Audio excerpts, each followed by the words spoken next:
So ఏంటి ఇప్పుడు పవన్ కళ్యాణ్ పరిస్థితి ఏం జరగబోతుంది? ఎందుకంటే తెలంగాణలో ఆయన పాపం డిపాజిట్లు కూడా కోల్పోయాడు.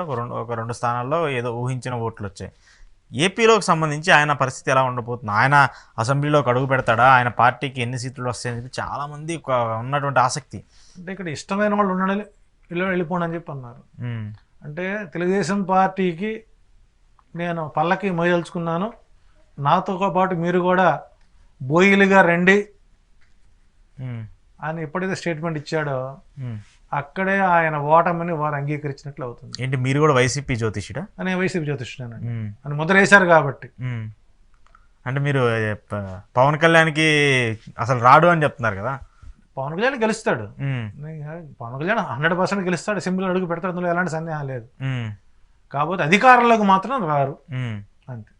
సో ఆయనకంటూ కొన్ని స్థానాలు వస్తాయి. వస్తాయి, ఒకటో రెండో వస్తాయండి, ఒకటో రెండు. ఒకటో రెండో వస్తాయి. ఏంటంటే మీరు ఆయనకి దాదాపు 10 ఆయన పోటీ చేసేదే 30 నుంచి 40 స్థానాల్లో పోటీ చేస్తున్నా అని చెప్పి 175 స్థానాలు పోటీ చేయమనండి, యోధుడు కదా.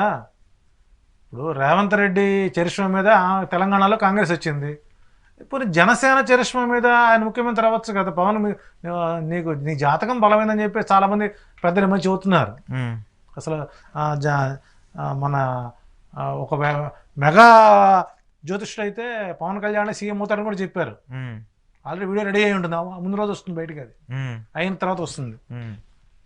ఇప్పుడు పూర్వంలో పల్లెటూరులో ఏమంటే మా అబ్బాయికి ఆడపిల్ల పుడుతుందో మూల పుడుతుందో అని చెప్పంటే, అరే నేను ఎవరు పుడతారో చీటీ పెట్టొచ్చాను రా అంటాడు. సూరులో ఆడ మగ రెండు పెడతాడు, ఏది పుడితే అయితే బయట తీస్తాడు.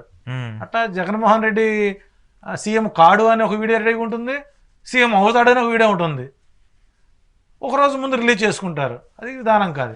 సో పవన్ కళ్యాణ్ జాతకంలో పదమైతే ఎమ్మెల్యే అవుతాడు, కానీ రాజ్యాధికారం రాదు. ఓకే, అసెంబ్లీలోకి అయితే అడుగు పెడతాడు. గణనీయంగా టీడీపీ జనసేన కలయిక వలన కొంత వైసీపీ ప్రభుత్వానికి కొంత ఓట్ షేర్ తగ్గినప్పటికి కూడా 60 నుంచి 70 సీట్లు కోల్పోవాల్సిన పరిస్థితి వస్తుంది. సో ఓవరాల్గా ముగ్గురు కలిసిన ఇప్పుడు కాంగ్రెస్ పార్టీ కూడా మళ్ళీ మా ఇతనాలు చల్లారు ఈ మధ్యకాలంలో. మేము కూడా ఎందుకు లేము, షర్మిలని తీసుకుని వచ్చి చేస్తామని.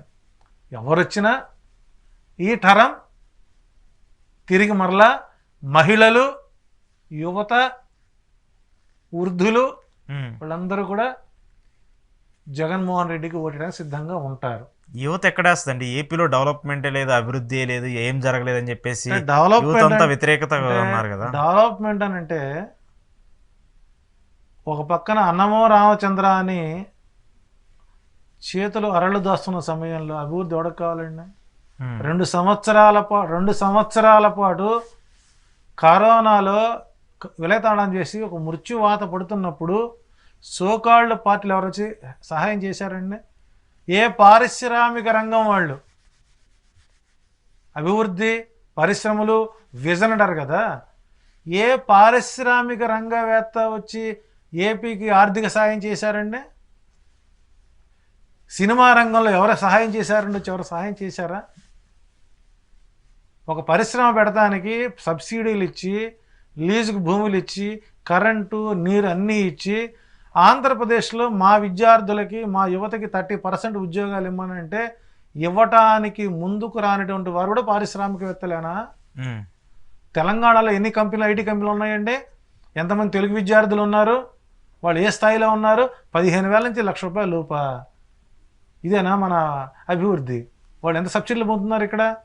కాబట్టి అంటే చాణక్య నీతి అంటే ఇలా సోకాళ్ళ అభివృద్ధి గురించి మాట్లాడేవాళ్ళు చాణక్యుడి యొక్క ధర్మశాస్త్రాలు చదివితే ఏ రాజ్యమైనా సరే సుభిక్షంగా ఉండాలంటే అణగారిన వర్గాల వారికి ఆకలి దప్పులు తీర్చి వాళ్ళని సుస్థిరమైనటువంటి జీవన విధానం ఇచ్చినప్పుడు మాత్రమే ఆ రాజ్యం సుభిక్షంగా ఉంటుంది అని చాణక్యుడు చెప్పిందని మనం మర్చిపోతే ఎట్లాగండి?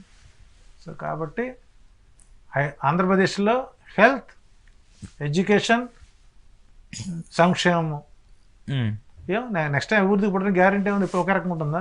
ఓకే, ఇప్పుడు ఒకే మనిషి ఒక రకం ఉంటాడా? అంతే, నేను అదే అంటున్నా. ఇప్పుడు నెక్స్ట్ మీ ప్రిడిక్షన్ కూడా ఒకే రకంగా ఉంటుందా? నెక్స్ట్ ఏమైనా మారుతుందా అని? 107 సీట్లు గెలుస్తాడో చెబుతున్నాను, కానీ అభివృద్ధి పదంలో ఉంటుంది. 100% అభివృద్ధి వైపే దిశ అడుగులు ముందుకేస్తారు. అది కూడా చూద్దాం. ఎందుకంటే తెలంగాణ ఎన్నికలకి అఫ్ కోర్స్ ఒక్కటి మిస్ అయింది, అది కూడా మెయిన్, మిగతా మొత్తం సక్సెస్ అయింది. మరి ఏపీది ఎలా అంటే ఉంటుందో మాకు శాపం ఉంది కదా, ఆస్ట్రాలజీ చెప్పి అన్ని నిజాలు కాకూడదని.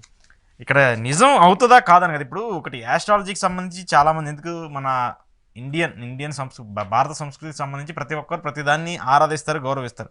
సో అదే నేపథ్యంలో జ్యోతిష్యానికి కూడా ఒక, అంటే జ్యోతిష్యానికి భారతదేశంలో ఒక పెద్దపీట ఉందండి, అందులో లేదనుకోకండి. కాకపోతే మా కర్మకి ఏంటంటే జ్యోతిష్యం మీద అవగాహన లేని వాళ్ళు ఏంటి డబ్బులు పెట్టి మార్కెటింగ్ చేసుకుని ప్రమోషన్ల మీద వచ్చేటువంటి ప్రమోషనల్ జ్యోతిష్యులు ఎక్కువయ్యారు కాబట్టి నిజమైన జ్యోతిష్యులు కనుమరుగవుతున్నారు. శాస్త్రం మీద కొంత ఇబ్బందికర వాతావరణం వచ్చింది. చూద్దాం చారి గారు. తెలంగాణ ప్రభావం ఆంధ్రప్రదేశ్ మీద ఉండదు అని ధైర్యంగా చెప్పచ్చు. Right, thank you. ఏపీకి సంబంధించి చెప్పారు, తెలంగాణ సంబంధించి చూసాం, ఏపీకి సంబంధించి కూడా చూద్దాం, ఎందుకంటే కొద్ది రోజులే ఉంది కాబట్టి ఏపీలో ఎలాంటి పరిణామాలు ఉన్నాయి. థ్యాంక్ యూ చారి గారు, మీ వాల్యూ ఇన్ఫర్మేషన్ అలాగే మీ సమయాన్ని మాకు ఇచ్చినందుకు. ఇది ఈరోజు ఈహా టీవీ ఎక్స్క్లూజివ్ ఇంటర్వ్యూ. చూస్తూనే ఉండండి ఈహా టీవీ.